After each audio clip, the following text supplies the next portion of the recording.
کیونکہ اگر وہ اس پر قادر نہ ہو کہ اپنے گھر کی آگ بجھا سکے، یا یہ کہ انہیں اگر فوری مدد کی ضرورت ہو اور وہ یعنی فریاد بھی کر رہے ہیں یا نہ کر رہے ہوں، تو اس بات کا انتظار نہیں کیا جائے گا کہ ان کے گھر والے آئیں اور آگ بجھائیں، کیونکہ اس بات کا بھی خطرہ ہو سکتا ہے کہ قرب و جوار کے گھروں میں آگ لگ جائے۔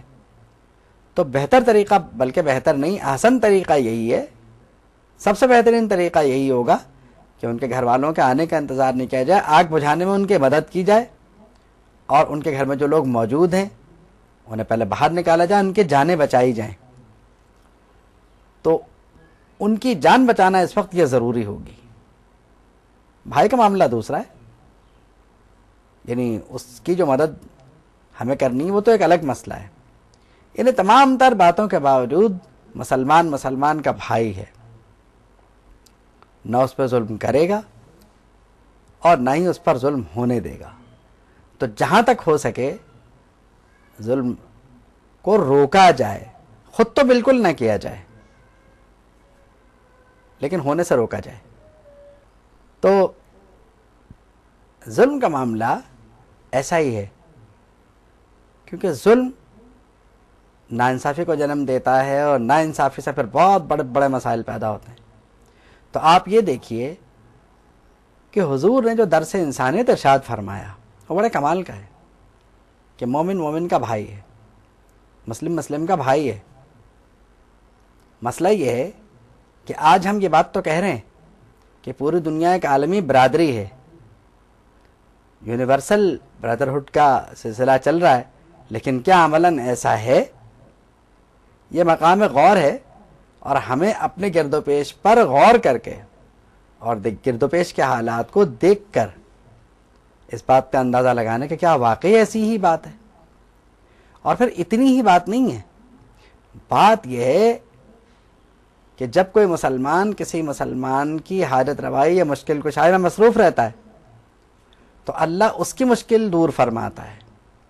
یعنی یہ کہ مدد تو وہ اپنے بھائی کی کر رہا ہے، لیکن اسے اللہ تعالیٰ کی مدد حاصل ہو رہی ہے۔ یعنی یہ کہ ایک مسلم کی مدد کرنے کی یہ فضیلت ہے کہ اگر آپ اس کی مدد کریں تو اللہ آپ کی مدد فرماتا ہے۔ ایک بات تو یہ ہے۔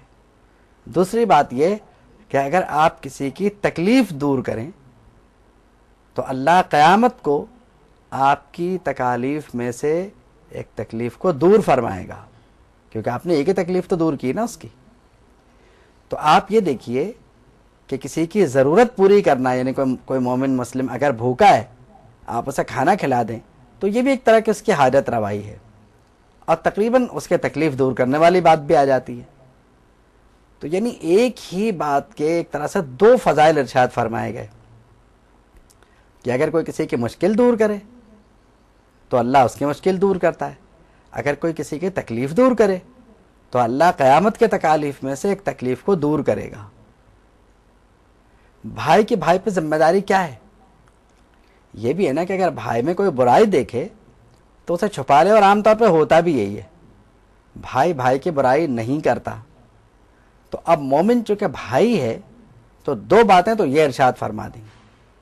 دیکھیے عام طور پر بھائی بھائی کی مدد کرے تو اس کا صلہ اسے نہ بھی دیا جائے تو کوئی بات نہیں، بھائی ہے، لیکن آپ یہ دیکھیے کہ مسلم مسلم کی مدد کرتا ہے کیونکہ اس کا بھائی ہے، اور اس کا صلہ اسے اللہ کی طرف سے ملتا ہے۔ اب یعنی مسلمان کی مدد کرنے کا صلہ بھی اللہ کی طرف سے ہے، مسلمان کی مشکل کشائی کا صلہ بھی اللہ کی طرف سے ہے۔ اور ایک بہت اہم بات ہے کہ اگر کوئی کسی مسلمان کے عیب پر پردہ ڈالے تو اللہ قیامت کے دن اس کا عیب چھپائے گا۔ یہ بہت بڑی بات ہوتی ہے، کیونکہ قیامت کے دن انسان کی عزت یا ذلت کا معاملہ پوری خلق کے سامنے ہوگا۔ ایسا نہیں ہوگا کہ انسان اکیلا ہو اور جو کچھ وہ کر گزرے تو کر گزرے، اعمال کا معاملہ قیامت کو ہوگا۔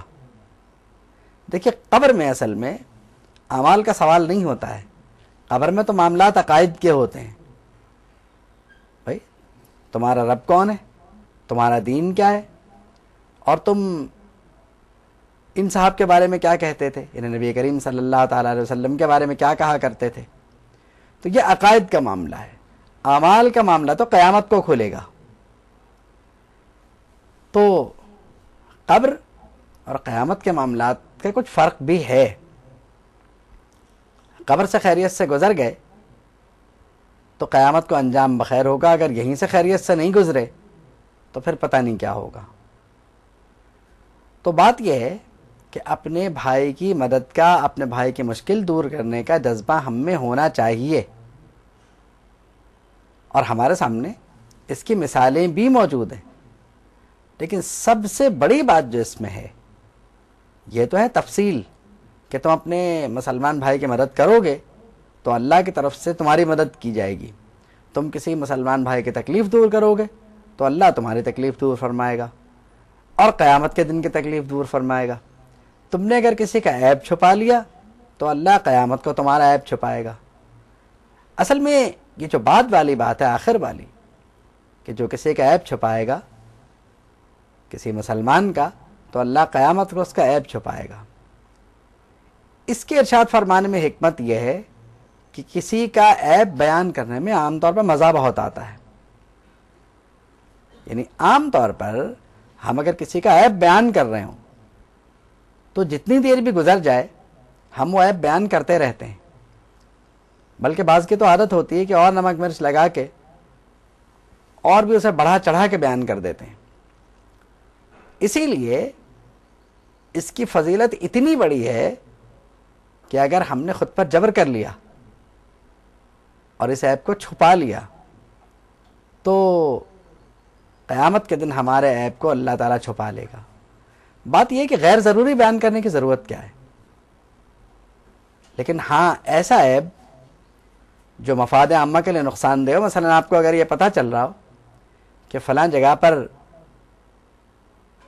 بم رکھا جانے والا ہے جس سے مسلمانوں کی بہت زیادہ جانے کا امکان موجود ہے، تو اس کی اطلاع ضرور دے دینا چاہیے. اس عیب کا بیان کرنا فرض ہو جاتا ہے کیونکہ اس سے لوگوں کے جانے کا اندیشہ ہے. تو اس کو کوئی یہ نہ سمجھے کہ وہ یہ عیب چھپا لے گا تو قیامت کے دن اللہ اس کا عیب چھپا لے گا، بلکہ اس عیب کے بیان نہ کرنے کی سزا ہو سکتا ہے کہ اسے ملے. وآخر دعوانا ان الحمد للہ رب العالمین.